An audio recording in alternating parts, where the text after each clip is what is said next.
Tradicionalni prižig prazničnih lučk v Zatonu pripravlja družba Kostak, ki je tudi letos po idejni zasnovi arhitektke Vesne Lapuh-Vimpolšek pripravila skulpturo adventnega venčka. Lani je bila novoletna okrasitev tako dobro sprejeta, zato smo letos tudi ohranili venček.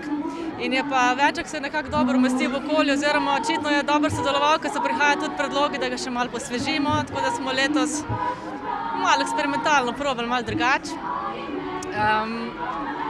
Tako da je venček konstrukcija še vedno ostala ista. Veseli nas, da bomo spet letos Krčani prižigali venček, lučke, se pravi skupaj v vseh teh adventnih nedeljah.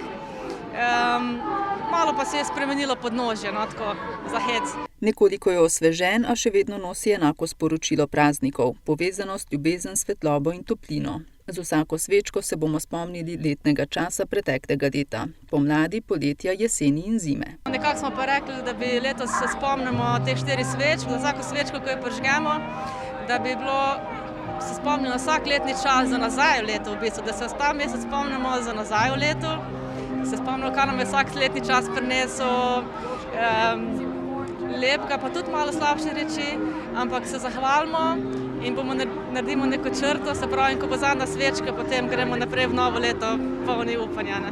Družba Kostak že 6. leto zapored pripravlja ta dogodek. Nastal je z našo Jelko iz Plastenk, takrat smo naredili prvič prireditev, sedaj pa ob adventnem venčku prirejamo prireditev, kjer predvsem se predstavijo domači izvajalci.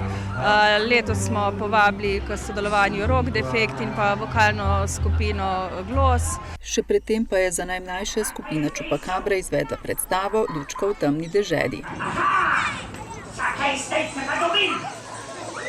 Kje je moja luč? Kdo ima mojo svetlobo? Prireditev je bila tudi letos zelo dobro obiskana.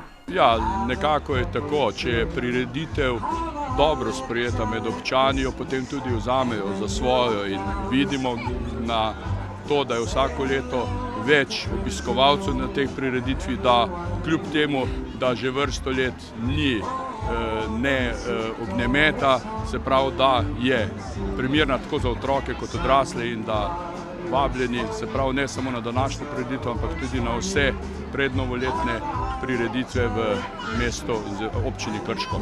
V soboto 14. decembra se bo namreč s pestrim otroškim programom in koncertnim dogajanjem praznični december nadaljeval v starem mestnem jedru Krškega. 30. in 31. decembra pa sledijo silvestrski dnevi na trgu Matije Gubca.